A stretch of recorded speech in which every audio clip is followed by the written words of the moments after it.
James, I'll keep it simple. You must be wondering how you've lost. Yeah, you could say that. We just said that there's some tremendous performances, both individually and collectively, from the lads.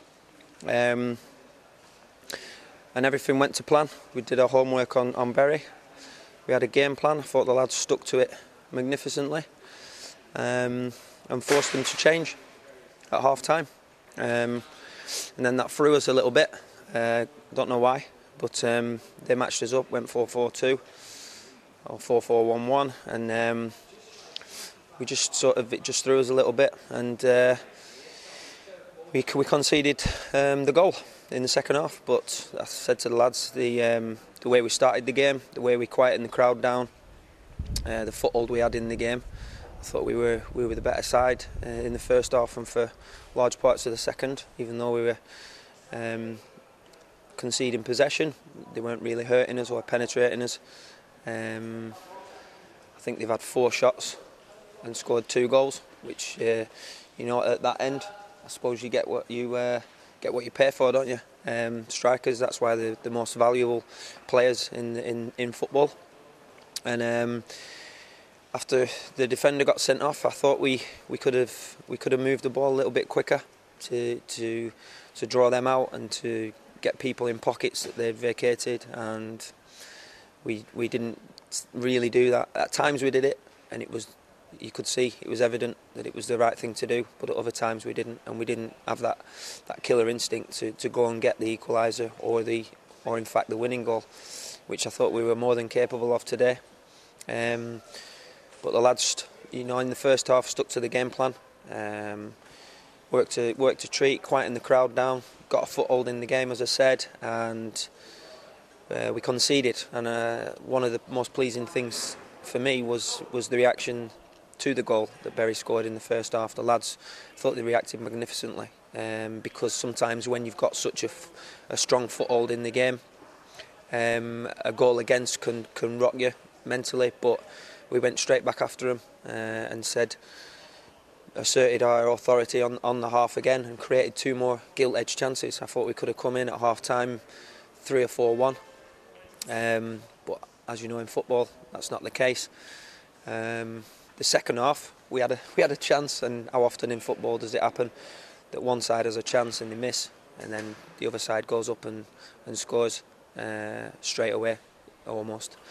But as I say, the last 2 games we can take huge positives from both games, even though we've only got 1 point out of 6.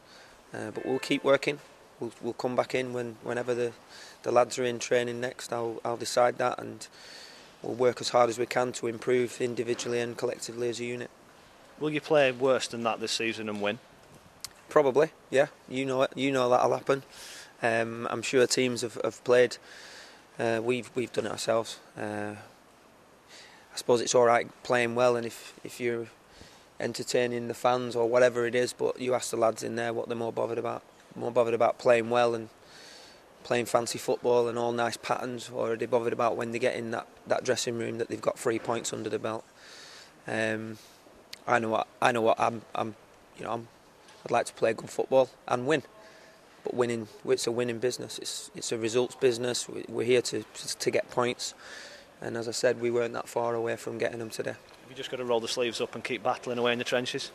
Yeah, you've got these questions, you know them, don't you? What to ask me? Of course, that's the nature of football. It keeps coming at you and keeps coming at you, and if you're not prepared or you're not ready, then as I said, to the boys, it's a very unforgiving sport, and it'll swallow you up.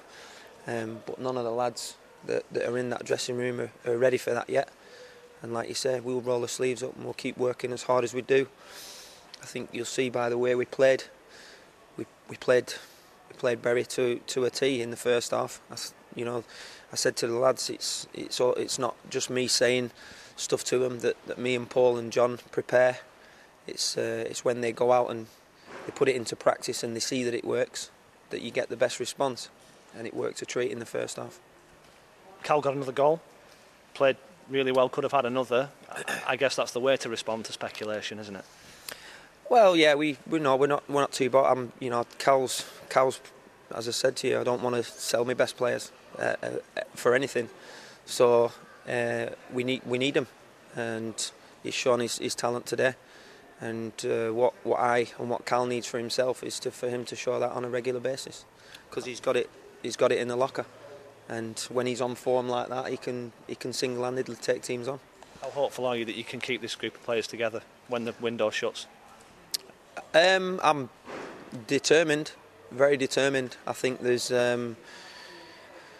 always got to be give and take in a relationship, and you know this one's no different. I obviously want to keep the players, but if there's something that I'm being told to do by my boss, which is the chairman, then we'll have to have a conversation about that and see what's best for the club, because there is, as you know, the club's bigger than anybody, and if we need to do certain things to make sure that the club survives or carries on, then we'll have to do it.